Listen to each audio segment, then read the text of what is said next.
Hi guys! Magandang gabi. Welcome back po dito sa Gandara SRU channel. Andito na naman nga po ako, ang nag-iisa. Yes, at wala na pong iba na nagmamaganda ninyong collegiate traffic guides upang mag-atid sa inyo ng latest update and fresh happenings about sa TVJ sa Itbulaga at sa loob at labas ng showbiz. Pero, teka, bago yan ka-traffic guides, shoutout ko lang po muna si Sir Arnel Caliado. Grabe nga yun. Ay po, Miss Gandara, always watching your vlog. Shoutout po. If hindi, papakalat ko yung live video mo. Charis! Lamang po. Ingat po. Nako, Sir Arnel Caliado, wag naman po. Wag kayong ganon. Marami pong magkaka-crush. Charis! Baka marami pong ma-inlove. Charat! Wag po ang pangit-pangit ko dun eh. Anyway, ito na. Na-shoutout ko na kayo. Masyado naman kayong Gina G. Anyway, ang atin pong mainit na update pala po sa gabing ito, kadaway kan ay patungkol po dito sa plano ng GMA Network since day 1 pa lamang pinag-uusapan na ito. Naalala ko yung mga hirit ni Nanay Christy. Shoutout po Nanay Christy. Naalala ko yung mga vlogs niya, talagang tutok na tutok ako noon. Lalo na nung usap-usapan nalilipat ang It's Showtime sa GTV. Alam niyo naman kung ano yung mga pinagsasabi noon ni Vice Ganda sa mga kapuso artist kay Miss Jessica Soho, sa GMA mismo. Tapos ang pinakamalaking plot twist pala ay kakailanganin ni Vice Ganda ang GMA Network. And itong GMA naman pinatuloy. Pera-pera nga naman. Sabi nga po ni Nanay Christy, or should I say mga komentor ni Nanay Christy. Yun naman kasi talaga ang komento ng mga netizens nung unang araw na mapabalita ito. At syempre, ang tungkol sa dahilan kung bakit tatanggapin or bibigyan ng tahanan ng GMA ang It's Showtime ng ABS-CBN. But before that, bago natin i-chika ang buong detalye sa plano na yan since day 1 ng GMA Network, guys, sa mga hindi pa po nakaka-subscribe sa aking channel, pindutin nyo lang ang subscribe button and notification bell para maging updated kayo sa susunod dating mga balita. Beke lang naman. Kung ayaw nyo naman, diwag, panood-dood pa kayo dito. Kikichismis lang naman kayo. Charis. Anyway, syempre bukod po sa sentro ng ating balita, pahapyawan natin ang tungkol dito sa isinisigaw na naman Best Pills, pumuputak na naman sa social media at tinatawag po ang atensyon ng MTRCB dahil nga sa nakaraan po na guesting ni Rosmar sa Therapy. Mayroon po kasing sinabi itong si Tito Sen na magaling gumapang. Ano namang mali doon? Pati ang ako, gumagapang ako eh. Pati bata gumagapang, kung marinig nga yan ng mga bata kasi syempre mas concern ng MTRCB sa mga children, sa mga bata pong nanonood. Baka isipin nyo mala Spider-Man hanggang dingding, gumagapang hanggang bubong. Baka ma-excite pa sila sabihin superhero si Nathan. Charis. Pag napanood ito ni Rosmar, matatawa pa yon. Kaya kayo Best Pills, masyado kasing maberde ang mga utak ninyo, kaya ganyan kayo. Ibahin nyo naman yung pagsubo ng icing. Kapag kinupya kasi yun ng mga bata, talagang ang sama tingnan. Kapag yung bata ginaya yung sinabing magaling gumapang, may mali ba doon? Halimbawa, bigyan kita ng example, halimbawa may kapatid sila na baby. Magbilis ng gumapang. Syempre, ang galing ng gumapang ng baby, ng kapatid nila, tuwang-tuwa. Kaya naglalaro sila ng paunahan, ng umang, o kaya ng pagong, syempre, mga tabing-dagat. Kids, alam yan. Para ka namang hindi naging bata, Best Pills. Walang masama doon, sus ko po. Uhaw na uhaw ka lang talaga na mabash ang Itbulaga, or should I say, ang TVJ mismo. Samantala, eto na, para po sa sentro ng ating balita ngayong gabi, dahil nga po sa napapabalitang It's Showtime, ang papalit sa tahanan pinakamasaya ng Tape Inc. na nawala po sa noontime slot ng GMA Network. Meron po mga na-excite, well, marami. Actually, hindi ko inaasahan na meron din palang marami palang mga kapamilya fans din ang matutuwa sa balitang ito. Anyway, kahit naman siguro saan nga mapunta ang It's Showtime, so supportahan nila kung talagang fans sila. Meron lang din kasi talagang ipang Vitter pagdating po sa GMA 7 na hindi talaga nila panonoorin ang Showtime kapag napunta ito doon. Well, Meron pa din naman, di tayo nagkamali na meron pa ring tutol. Pero sabi nga po ng iba, it's finally Itbulaga versus Showtime again. Kasi yung dalawa lang naman po talaga ang magkatapat.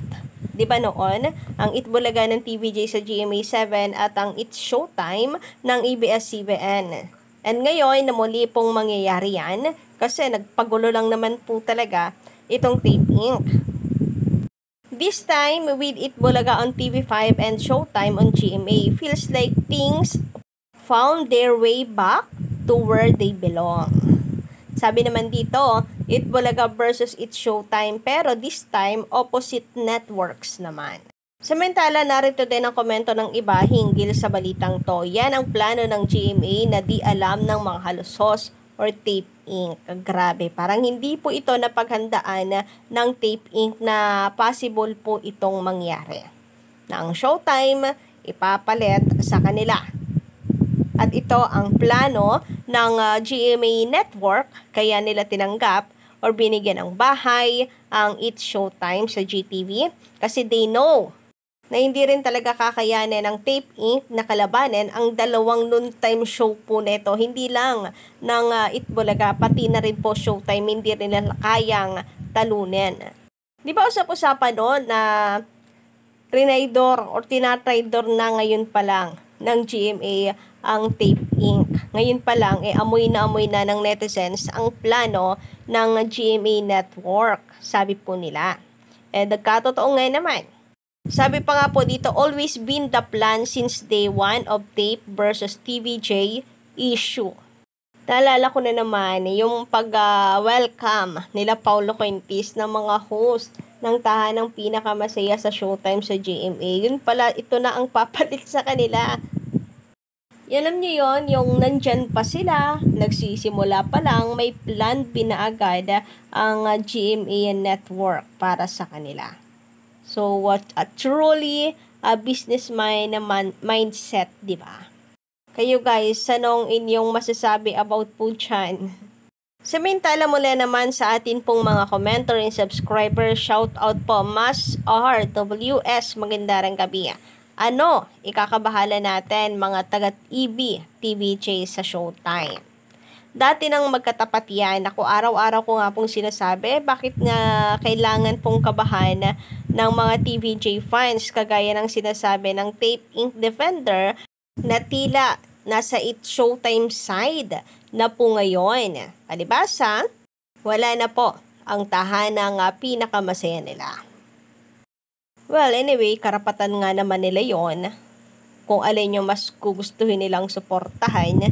Kung sa bagay, mas ikakagulat nga naman natin kung TVJ ang kanilang susuportahan, di ba? Bagay na hindi po natin i-welcome talaga. Bilang Kadaway Cats, grabe yung mga pinaggagawa at pangbabastos nila sa TVJ noon, di ba? Pinatay na sa balita at kung ano-ano pang fake news ang ginagawa. Samantala sa pagpapatuloy, dati nang magkatapat yan, nasa ABS-CBN pa na mas malaki ang channel. Pero hindi na pataob ang Itbulaga. Ano naman, ngayon na nasa GMA sila. Ano naman, basta ako, TVJ. Nako, I'm with you, Mas R. Basta ako, nasa TVJ lamang din ang suporta. Kahit ano pa man ang ilagay po ng GMA Network sa kanilang noontime. Kayo ba, ka-OG? Kaisa rin po ba namin kayo? Samantala mula kay Wak Sports, magandarang gabi. Gandara kung ikaw, businessman, gaya ng GMA, kung ganyan kataas ang ratings ng pelikula lang, magbabalak ka pa kaya magtayo ng noontime? Naku, hindi na po. Ang dami pong gagastusin. Mag-hire ka ng bagong, maghahanap ka ng bagong empleyado. Siyempre, pag-iisipan mo yung mga host. Babayaran mo pa yung mga host, mga staff. Ang dami pong trabahador. Siyempre, mag-iisip ka ng show. Yan, pag pelikula, nakalatag na. Kumbaga, babayaran mo na lang yan. Isang bayaran lang. Then, siyempre, bahala na po yung nakatoka sa pagpiplay po niyan. Na usually naman na pong binabayaran ng GMA Network. Kasi ganito, pag nagtayo ka ng noontime, dadami pa ang bayarin mo. sa artista, sa production, sa suppliers, at napakarami pang iba. Samantalang itong palabas ka lang ng movie, wala ka nang ang gastos, mataas pang ratings. Ano masasabi mo dyan, Gandara? 'Di ba? May sense. And isa pa, paghahanap po ng major advertisers, lalo na kung ang noontime show na gagawin mo ay kagaya ng public service ng Itbulaga, na namimigay po ng premyo, tulong sa mga tao. Hindi rin kasi sapat yung commercials lang eh. Maganda yung meron ka pong main sponsor na siyang kulang sa Tape Inc. 'Di ba sabi nila marami silang advertisers or marami pong commercials sila, Collegiate Tarwicans, main sponsor. Wala po sila nun eh. Ang meron po sila, mga nakapag-advance payment na sa kanila, na umalis na po sa kanila.